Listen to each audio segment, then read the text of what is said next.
Welcome back to Conflicts of Interest. This is episode 771, and today is March 17th, 2025. I'm the host of the show, Kyle Anzalone. Got a good amount of news to get through on today's show. A lot of big things happening. Of course, now that we are in the Trump era, the narrative isn't so controlled and wild stories to report on and talk about all the time. So, share today's show is hosted at the Libertarian Institute, where we are holding our 2025 fundraiser. So, if you have not already, head on over and make a donation. We currently have matching funds, and I think with another $10,000 of donations from y'all, the matching funds will get us over the finish line of our fundraiser. So make a donation today. We offer some great gifts to our donors, including signed copies of Scott Horton's book, Per Vote. So check that out and donate if you can. Additionally, you could just help the show out by sharing it. Again, Libertarian Institute, also on the blog at antiwar.com, YouTube, Rumble, or Odysee for the video version of the show. It's up anywhere you can listen to audio podcasts, and follow me on Twitter at Kyle Anzalone _. And then if you haven't already, also you can subscribe to the all new Kyle Anzalone show. We'll be doing another episode of that today at 4:45 Eastern time. All right, lots of news to talk about on today's show, so I'm going to jump right into it. First story up here today: Trump moves to shut down Voice of America and other state media outlets. So President Donald Trump has issued an executive order that will dismantle Voice of America, Radio Free Europe, Radio Free Asia, and other U.S. state media outlets. A press release from the White House said that the outlets have adopted an increasingly progressive agenda.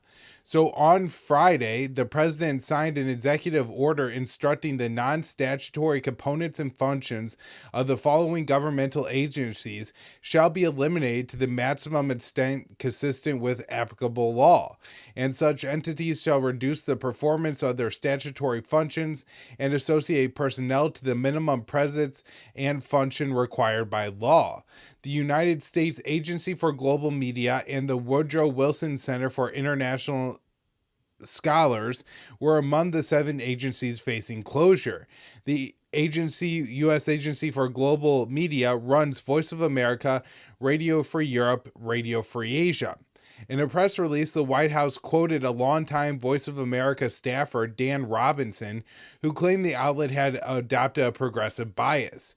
He said, "I have monitored the agency's bureaucracy along with many of its reporters and concluded that it has essentially become a hubris-filled rogue operation, often reflecting the leftist bias aligned with partisan national media. It has sought to avoid accountability for violations of journalistic standards and mismanagement." Trump recently appointed Carrie Lake as head of the Voice of America. The Washington Post expects the executive order to lead to 3,500 employees of state media outlets to be laid off. The USAGM outlets are not allowed by law to broadcast in the United States as they are Washington-funded propaganda. The outlets were founded during World War II and the Cold War to spread information in nations deemed enemies of the United States, or where we had like a specific geopolitical agenda. So this is not a bad thing that Trump is shutting this down. We will see how and if Trump could get it done. We've seen with other things like the USAID funding, where Trump is trying to get that agency defunded. He's trying to eliminate, I think, 83% of that agency, which would be a fantastic thing. But at the same time, he pushed through the continuing resolution. He even threatened to primary Tom Massey for being willing to vote against it. And he did that even though that continuing resolution has funding for USAID, which will probably hurt his chances of in court of actually being able to unwind that agency to the extent that he wants to. So that article was published at the Libertarian Institute on March 16th. In this next one, I published at antiwar.com on March 14th. NATO chief membership for Ukraine is off the table. So in an interview that aired on Friday, NATO Secretary General Mark Rutte confirmed that NATO membership for Ukraine was removed from the table. The announcement comes as President Donald Trump is engaging with Kiev and Moscow in an effort to bring the war in Ukraine to an end. So according to Interfax Ukraine, Rutte was asked by Bloomberg TV's Anne-Marie Goldern if Trump had removed the issue of Ukraine's ascension to NATO from the negotiating table, and Rutte answered yes. Rutte's predecessor, Jens Stoltenberg, explained in 2023 that the bloc's refusal to stop expanding NATO was the paramount reason for the Russian invasion of Ukraine. So Stoltenberg said at the time, President Putin declared in the autumn of 2021 and actually sent a draft treaty that they wanted NATO to sign to promise no more NATO enlargement. That is what he sent us, and that was a precondition not to invade Ukraine. Of course, we didn't sign it. He went to war to prevent NATO, more NATO close to his borders.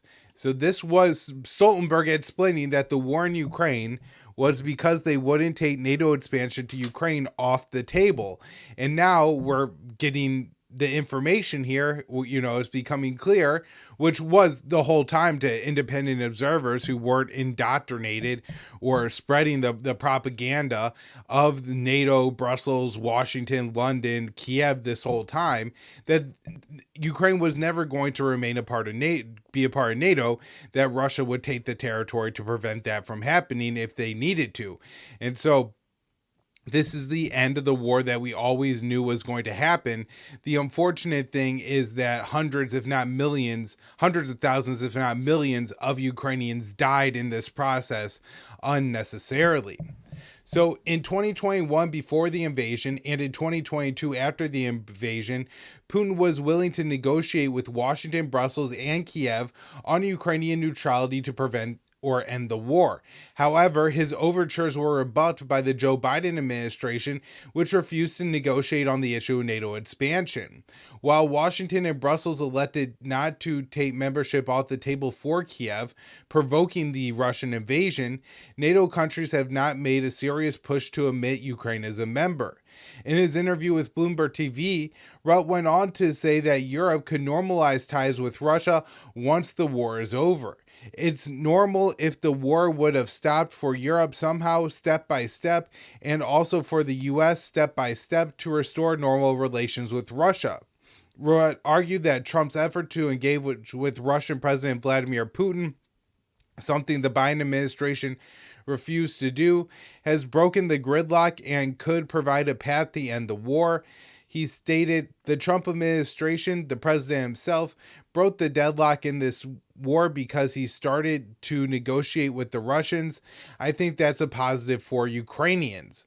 So this, I think, was a really interesting interview, and I was very interested in writing it up for a lot of reasons, but particularly, just noting that we now have the current NATO Secretary General saying Ukraine isn't becoming a member, and if only NATO could have admitted that 2-3 years ago, the war would have never happened.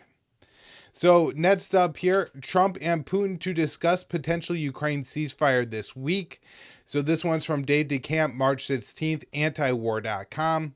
White House envoy Steve Witkoff said Sunday that President Trump will speak with Russian President Vladimir Putin this week to discuss a potential ceasefire in Ukraine. So Witkoff said in an interview with CNN, the two presidents are going to have a really good and positive discussion this week. The two sides are a lot closer today than they were a few weeks ago. We have narrowed the differences. Witkoff met with Putin and Moscow last week following the U.S. announcement that it was resuming military aid and all intelligence to Ukraine, and that Ukraine was ready to agree to a 30-day ceasefire. Putin has welcomed the idea of a ceasefire, but said it must include several conditions, including guarantees the U.S. wouldn't ship any new weapons to Ukraine during the truce. He also wants Ukraine not to mobilize new troops or train its forces. And that second point seems a little absurd. I'm concerned that if Putin is really stuck on that would be a deal breaker, and I think kind of an obvious one. The no shipment of new weapons to Ukraine, I can arguably understand, but the idea that, Ukrainian troops already in the training process are just going to not train seems very unlikely to me.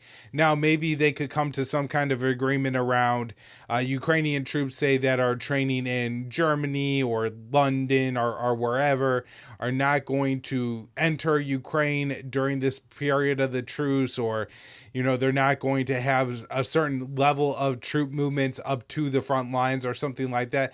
Maybe that is a more reasonable ask, but this one that they're not training new troops seems very unlikely to be met.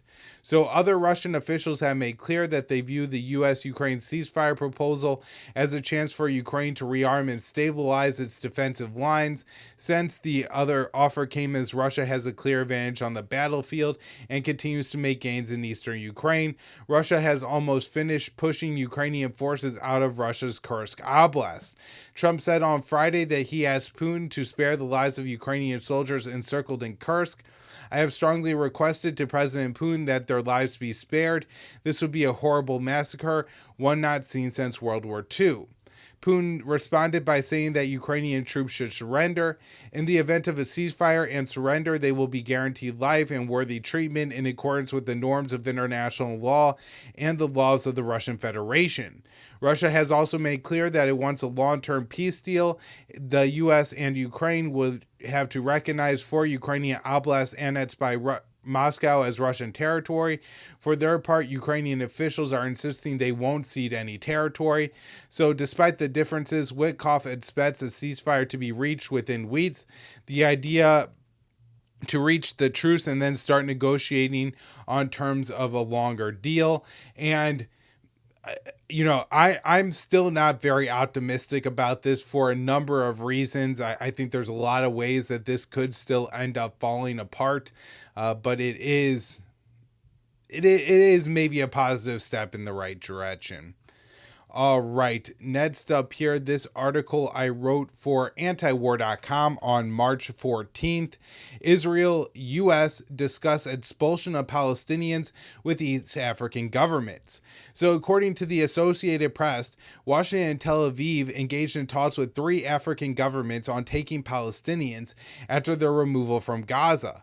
President Donald Trump has called for the removal of all Palestinians from Gaza. The contact so this is from the AP report. The contacts with Sudan, Somalia, and the breakaway region of Somalia known as Somaliland reflect the determination by the U.S. and Israel to press ahead with the plan to permanently remove Gazans from the Strip, the AP reported on Friday, after discussions with Israeli and U.S. officials. Somalia and Somaliland denied the report. Somaliland's foreign minister said, I haven't received such a proposal, and there are no talks with anyone regarding Palestinians. And so this is, I think, a little bit of an interesting denial that maybe leaves some room that other elements of the government are talking with the U.S. Sudan told the AP that it rejected the U.S. and Israeli proposal, so Sudanese officials did seem to at least confirm that the proposal was made. The AP said Trump was offering Somaliland recognition of its independence in exchange for taking in Palestinians.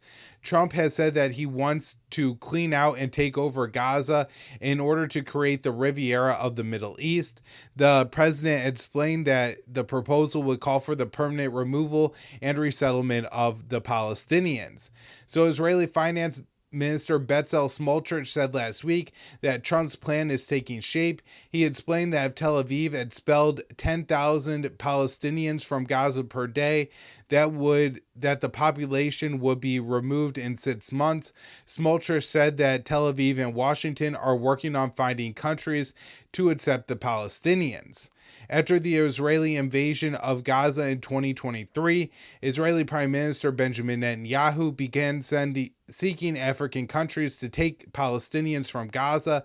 At the time, Israeli outlets report that Tel Aviv was in negotiations with Chad and Rwanda to take in the Palestinians. Trump has said that his proposal calls for building cities for Palestinians that are so nice they will not want to return to their homeland. However, However, Sudan is in the middle of a brutal civil war. It appears Trump tried to exploit the conflict by offering the Sudanese military security assistance for its war against the RSF. One Sudanese official said the conversation was immediately rejected. This suggestion was immediately rebuffed. No one opened this matter again. So last month, Israel's Channel 12 reported that Morocco and the Somali breakaway region Puntland were also being considered as destinations to resettle the Palestinians. And I do think this is something that we should be concerned about. I know it sounds fanciful. I know it sounds stupid. I really think this is what Tel Aviv, and now that Trump is in Washington, would like to have happen. All right. So this story that I wrote on Friday, I think needs to be updated a little bit as I discussed it on the show. Hamas agrees to release Israeli American hostage. So Hamas announced on Friday that it had agreed to release American Idan Alexander along with the bodies of 4 other dual U.S.-Israeli citizens who died in Gaza. The group did not provide more details about the agreement. So in a statement on the group's Telegram channel, Hamas explained that the armed Palestinian group is willing to release Eden Alexander, who holds American citizenship, in addition to the bodies of 4 other dual nationals. Alexander is believed to be the last living Hamas hostage with American citizenship. He was serving in an Israeli military unit near Gaza on October 7th when he was captured during the Hamas assault. While the details of the agreement are unclear, CNN reported on Thursday that President Donald Trump's Middle East envoy Steve Witkoff presented a proposal to the Qataris earlier that week that involved Hamas releasing Alexander. Under the proposal, the Israeli total siege of Gaza would be lifted, and the ceasefire extended through Passover, which is April 20th. Since March 1st, Israel has imposed a total blockade on Gaza, preventing food, fuel, medicine, and energy from reaching the Strip. International aid organizations, including Doctors Without Borders, have condemned Tel Aviv's siege as collective punishment and using deprivation as a negotiating tactic. After Israel imposed the blockade, the UN warned food could run out within weeks. On March 1st, Israel and Hamas were scheduled to begin phase 2 of the 3-phase ceasefire deal and hostage deal. However, Tel Aviv refused to complete the required withdrawal from Gaza and demanded Hamas release the rest of the hostages without Israel agreeing to a permanent military ceasefire and end to military operations in the Strip. Hamas has called on Israel to abide by international agreements that would see the Israeli hostages released over the coming months in exchange for a full Israeli withdrawal and permanent ceasefire. Tel Aviv appears prepared to have begrudgingly accepted Friday's agreement, but warned the move is a ploy by Hamas. Netanyahu's office said the Israelis had accepted the Witkoff outline and showed flexibility, but that Hamas is refusing and will not budge from its position. At the same time, it continues to use manipulation and psychological warfare. The reports about Hamas's willingness to release American hostages are intended to sabotage negotiations. The release of the American captive follows the direct talks between U.S. and Hamas last week. Trump's hostage envoy Adam Boehler met with Hamas officials, drawing the ire of Tel Aviv. Axios reported that one of Netanyahu's closest allies, Ron Dermer, spoke with Boehler in what officials described as a difficult call. While Boehler downplayed the call in an interview with Fox News, behind the scenes he expressed his displeasure with Dermer's attitude during the call. Israeli outlet Yedioth Aroth said Boehler was stunned by Dermer's insolence and spoke about that in conversations with other people. Axios additionally reported that Netanyahu was angered over the engagement with the Palestinian group, but was avoiding publicly attacking Donald Trump. So it does appear that this agreement has fallen apart. The Americans and the Israelis are blaming Hamas, saying that whatever Hamas agreed to do wasn't the same as the Witkoff framework that Israel and Witkoff had proposed to Hamas earlier in the week. I have no idea what all the truth behind that is now. I imagine that Israel really wants to prevent this from happening. I think there's some sense in Israel that if the American hostages are released, then Trump will become less concerned about the Israeli cause and operations in Gaza, which may be correct. It may be a correct assessment of Donald Trump. And so it appears that Israel is going to look to prevent this deal. It may be that Hamas offered something outlandish in order for the exchange of these hostages, or it could be that Israel and the U.S. sabotage these talks. It's also now being reported that Adam Bowler has actually been removed from the Israel file, which is absolutely shocking, right? It's absurd that you have the American hostage envoy go and talk to a group that's holding an American hostage. And then for another country, a country that accepts billions, tens of billions of dollars every single year from the United States for its war efforts, right? You know, we just pour and lavish Israel with these money and weapons every year, year after year, billions and billions and billions of dollars. And then when we're trying to negotiate back one of our hostages, they call our envoy and read him the riot act. And then it's not just that, but then the envoy is actually the one that gets taken off of the file. And it's not Trump that calls Netanyahu and says, you know, Dermer, he's not going to speak to another American like that ever again. That's not the conversation. The conversation was with Bowler. All right, so one story on Gaza here, what's going on inside the strip, this one from Dave DeCamp. Gaza's health ministry said Sunday that at least 14 Palestinians were killed by Israeli attacks in the previous 24-hour period, as Israel has ramped up its bombing and ongoing breach of the ceasefire deal reached in January. The ministry said the total number of bodies that were brought to Gaza's hospitals was 29, including 15 that were dug out of the rubble. Israeli attacks also wounded 51 Palestinians. An Israeli airstrike on Saturday in northern Gaza's Bet Lahia targeted aid workers, killing 9 people, according to CNN. The Al-Kahir Foundation, a charity based in the UK, said the strike killed 8 of their staff. The charity founder said among the victims were our team members, including volunteers. Some of them were cameramen and some of them were journalists. The Israeli military claimed it targeted 6 terrorists but offered no evidence. The Palestinian news agency Wafa reported that Israeli strikes on Gaza continued on Sunday, killing at least 1 Palestinian man in central Gaza. The report said that 2 Palestinians were killed by Israeli attacks in the same area the night before.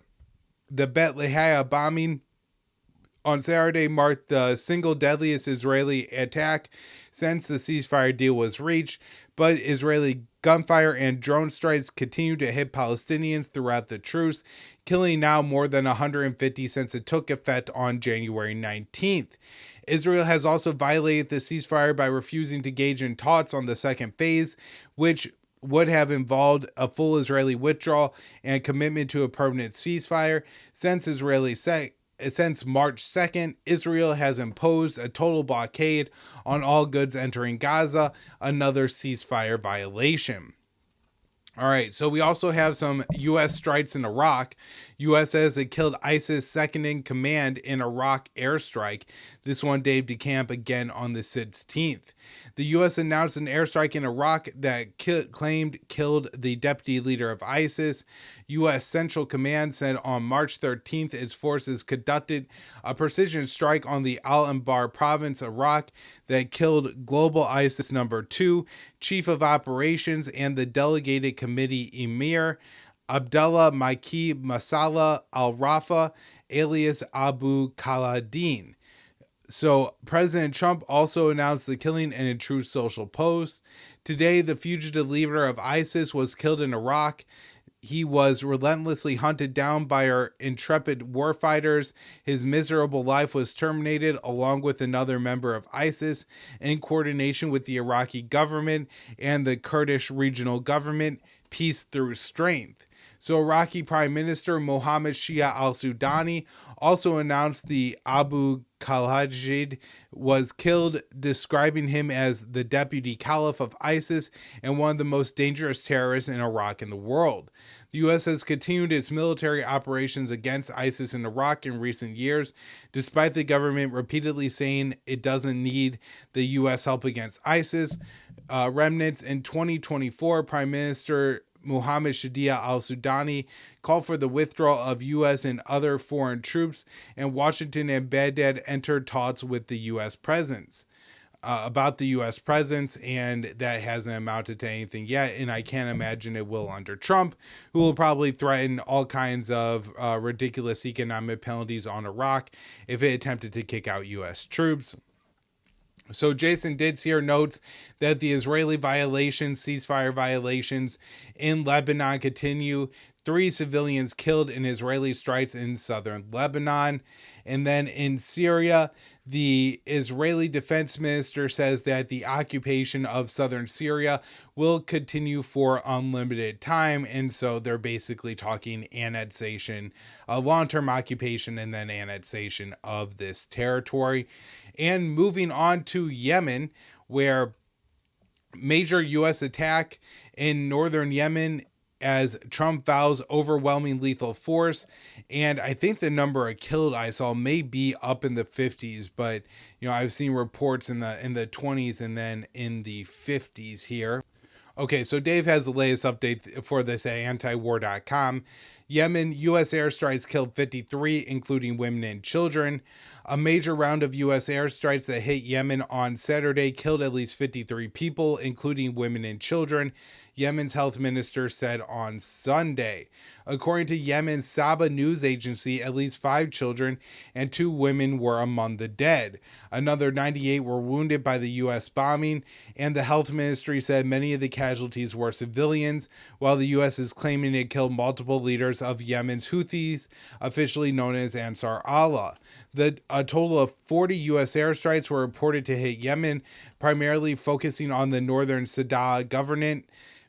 Strikes also hit Yemeni capital Sana'a and the government of Taiz, Id, Damir, Al-Baya, Marib, and Haja. So targets were reported to include power stations, residential areas and homes, and Houthi military sites. The strikes marked the first time the U.S. bombed Yemen under the new Trump administration. So the Houthis announced on Sunday that they fired back, with Yemeni military spokesman Yahya Saree saying that aircraft carrier USS Harry S. Truman was targeted with 18 ballistic and cruise missiles as well as drones. A U.S. official later told Reuters that the U.S. military downed 11 drones fired from Yemen and tracked 1 missile that failed in flight. Abdullah Malik al-Houthi, the leader of Ansar Allah, said that in response to the U.S. airstrikes, both U.S. military and commercial vessels in the region will now be targeted by Houthi missiles and drones. President Trump announced that the start of the bombing campaign on Saturday and said the Houthis must stop their attacks on U.S. shipping and warships. However, Ansar Allah hasn't attacked any ships in months since it ceased attacks once a ceasefire was reached in Gaza back in January. Last month, the Houthis announced that the blockade on Israeli warships was coming back into effect in response to Israel cutting off aid shipments to Gaza in a blatant violation of the ceasefire deal, but the group hasn't launched any strikes since then. The Houthis did recently shoot down a U.S. MQ-9 Reaper drone that was flying over Yemen or near its coast. So President Trump said on Truth Social, the Houthi attacks on American vessels will not be tolerated. We will use overwhelming lethal force until we have achieved our directive. Trump and other U.S. officials are also justifying the strikes by framing them as a way to protect global shipping, although critics are pointing out that the Red Sea being shut down has minimal impact on the U.S. So this is from Thomas Massey. What the media won't tell you is that shipping route is mainly used to get exports from Asia to Europe. Its economic value to the United States is primarily in importing oil from the Middle East, but we can drill our own oil, so most U.S. imports from Asia come via the Pacific. The Houthis began targeting Israeli-linked shipping in 2023 in response to the U.S.-backed genocidal war on Gaza. President Biden launched a bombing campaign in Yemen to defend Israeli shipping, which only escalated the situation as Houthis expanded their targeting of commercial shipping to include American and British ships since the UK joined in on the US airstrikes. Trump is claiming that Biden's bombing campaign, which involved hundreds of missile strikes and U.S. commanders called the largest U.S. naval battle since World War II, was weak. Trump said in his Truth Social post, Joe Biden's response was pathetically weak, so the unrestricted Houthis just kept going. He also issued warnings to Iran, which the U.S. accuses of strongly backing the Houthis, an allegation that Tehran denies. So Trump said, to Iran, support for the Houthi terrorists must end immediately. Do not threaten the American people, their president, who has received one of the largest mandates in presidential history, or worldwide shipping lanes. If you do, beware, because America will hold you fully accountable, and we won't be nice about it. According to Axios, U.S. officials said Saturday airstrikes were not a one-off, but the start of a series of relentless U.S. strikes against the Houthis that are expected to last for days or maybe even weeks. On Sunday, U.S. National Security Advisor Mike Waltz threatened that the U.S. could hit Iranian targets in Yemen next, though it's unclear what sort of assets Tehran has in the country. The Houthis immediately vowed that they would respond to U.S. strikes. Targeting civilians proves U.S. weakness. This will not deter us from supporting Gaza, but will instead escalate the situation to something even stronger and more severe, the Yemeni Supreme Political Council said in a statement.